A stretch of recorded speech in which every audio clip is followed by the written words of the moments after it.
Hello and welcome. Today we're going to do some test-driven API development with Cypress. We're going to follow along with this article here and build our own API. We'll write the tests as we build, and we'll move from test to API, from test to API, back and forth until we have all the code set up. So here we are with the testing guidelines and everything. I suggest you do read this article. There's a lot of good information in here, but we'll go right to the requirements. So I'm going to do this with .NET Core and Entity Framework. You could do this with really anything you want. That's the beauty of Cypress. I've also done this with Nodejs, and I will leave that repository here as well. Now, here are the first requirements, and setting this part up isn't really the test-driven development that I want to be doing right now. I'll make sure I note the time where we start the test-driven development. Right now, we'll just set up the database real quick and get everything ready to go. You could follow along with me. I'm working on a Mac, so this is how I'm going to set up .NET on a Mac. So in VS Code, you need to install the C# Dev Kit. Do the welcome walkthrough, get started with C# Dev Kit, choose the project template, ASP.NET Core Web API. I have that all set up already, so I'll head right up here and just get my command palette and .NET New Project. I'll choose the Core Web API and I'll say, let's call it Cart API. All right, great. Now we have our Cart API, and we're ready to get started. Here are all the .NET packages I'm going to add in right now. I'll make sure I have this under the video. So I'll head down here to my terminal. Let's cd into Cart API. Actually, let's cd out of client and then into Cart API. There we are. Let's paste in everything we need. And we can ignore these messages. I didn't intend anything to be installed globally, so we'll just clear that out. Now we need to make the model. So let's take a look at what the database should look like again. We're going to have order header, line item, and product. Let's start with product. So we'll head into our Cart API here, make a folder called models, and in there we'll make product.cs. We'll need our data annotations, so using system.component model data annotations, great. The namespace will be the Cart API models. And we'll make it a public class called product.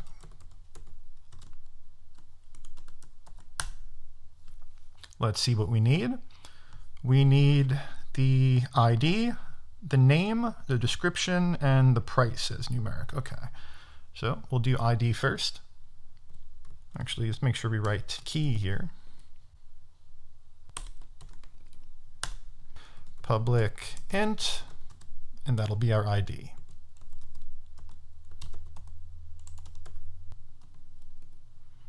And we'll also do the rest of them.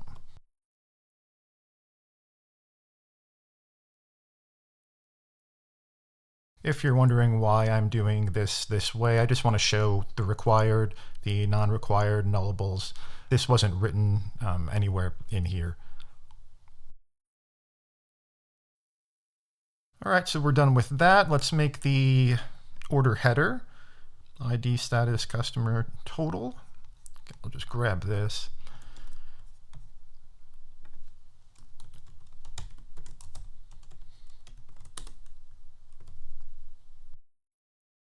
And now I'll change these real quick.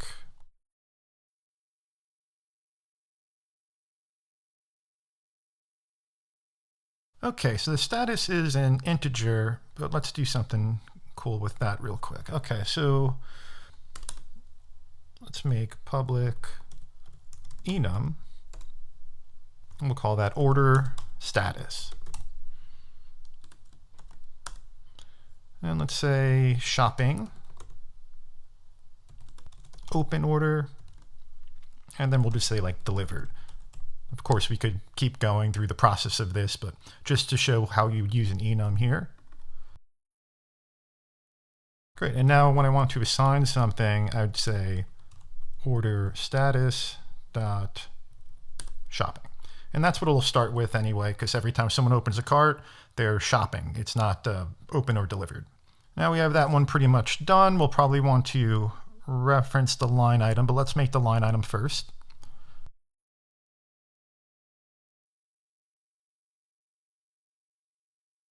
Now we'll just quickly set this one up with all of these properties and also those foreign keys.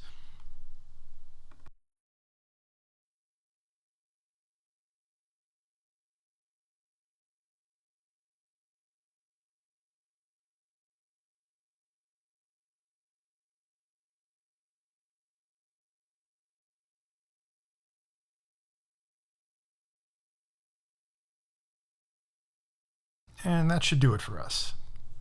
Okay, let's go back to order header and make that connection. So order header.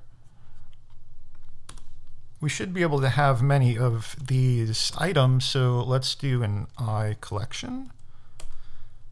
And then line item. Make it nullable.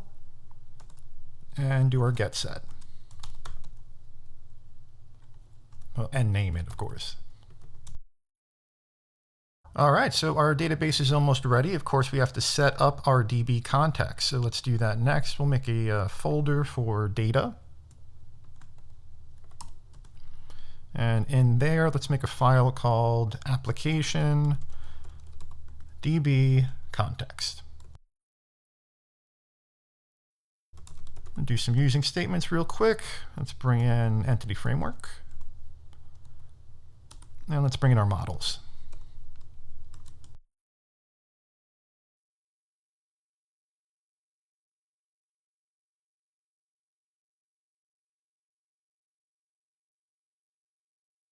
And we need to take this from DB context. And we'll need to take this and pass it to the base. So let's set that up real quick.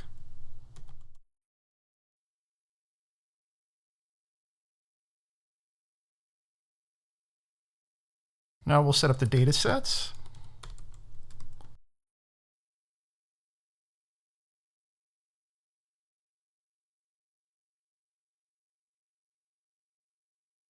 We need to seed the database, and we need to override on model creating. Let's get that started.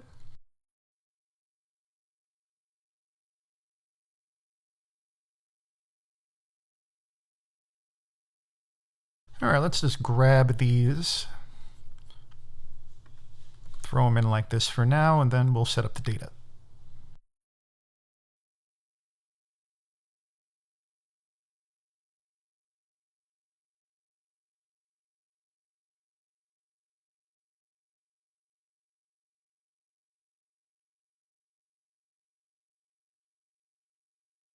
And let's do one more thing in this file. Entity Framework really does a great job picking up the foreign key relationships, but I want to just show you how to do a cascading delete. So we'll do that right down here.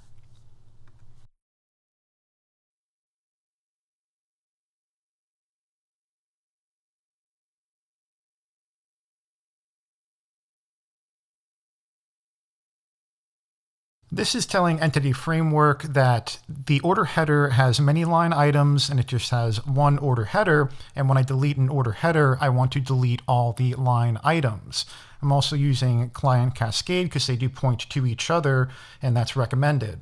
So when you use Client Cascade, you do have to eagerly load the related items when you're doing this delete. So we will do that as we get to the delete portion of the test-driven API development. Let's see what's next on our list. Okay, so fix Program.cs. That does make sense. Let's do that. Let's get rid of most of this, really. We'll just keep the first statement. And we're going to be doing some using statements.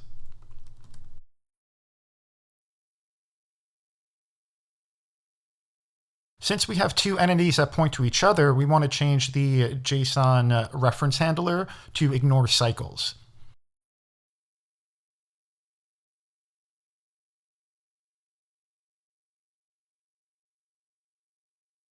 Let's add the endpoint API Explorer.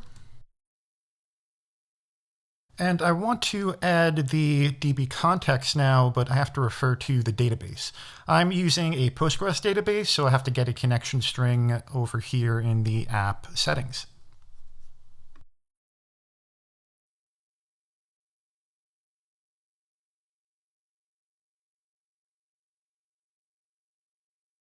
Okay, back to program, and let's add that in.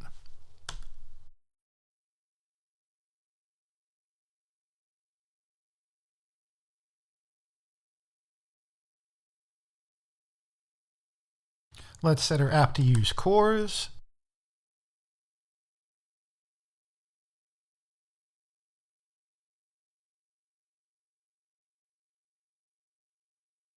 We'll map the controllers. And finally, app.run. Let's see if it runs, and we'll diagnose any errors.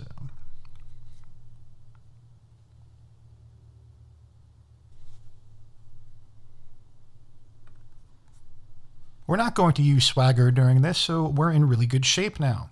I'll bring up now my database so we can take a look at what happens when we make these migrations, and just give me a sec to pull that up. All right, terrific. Now I have another window up for the PG admin. Let's go back to terminal, and we'll do our commands to go ahead and do our migrations.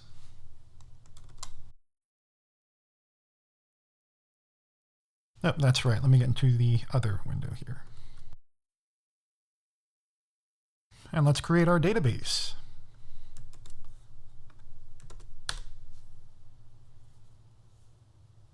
It looks here like it worked correctly, but let's go check in the database now. Okay, so let's refresh. And here we have it, a test-driven API. Okay, so we could look at the schemas real quick and the tables. We do have the 3 tables we're looking for. Let's just do a quick SQL search here. So we'll say select all from product. All right, great. It all worked perfectly. We're all set up, and we could finally start writing these tests. So that's the next thing we'll get to. Now we're going to set up Cypress. So for our folder structure here, we have our cart API. We also have our cart client. We're going to put Cypress in our cart client.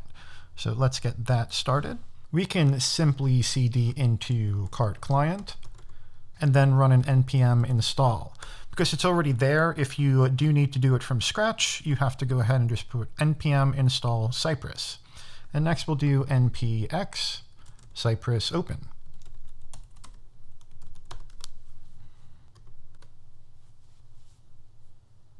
And here we are in Cypress. We're going to do the end-to-end testing. So just click on that. We could just say continue. We'll start testing in the Chrome browser. And I suggest you do this scaffold example specs. This is very cool. They show you almost everything you could do with Cypress. We're only going to do the API calls, but it might as well take a look at this. It's very, very helpful. Let's see where that is. That's right here in Cypress. E2E. And let's take Cypress API here. Okay, so this is basically what we're going to be using. So let's get this out of here. I'm just going to put it in the E2E folder so we don't have to search for it every time. There it is. I seem to have a reference there. Let me see if I could clean it up.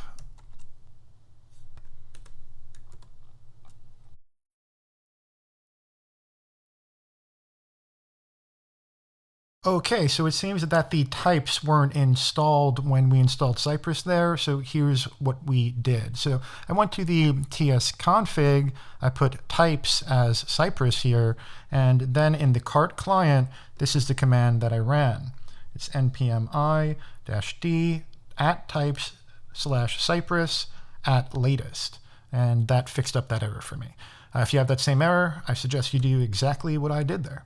Now let's move back to the Cypress API, and actually this is the wrong file. Head to examples again, and network requests. That's what we're looking for. We'll pull that one out. We'll put the API back in. Great. Okay, so network request. Let's delete everything inside of the context. I really hope that you enjoyed this, and I'll catch you on the next video. As always, keep coding.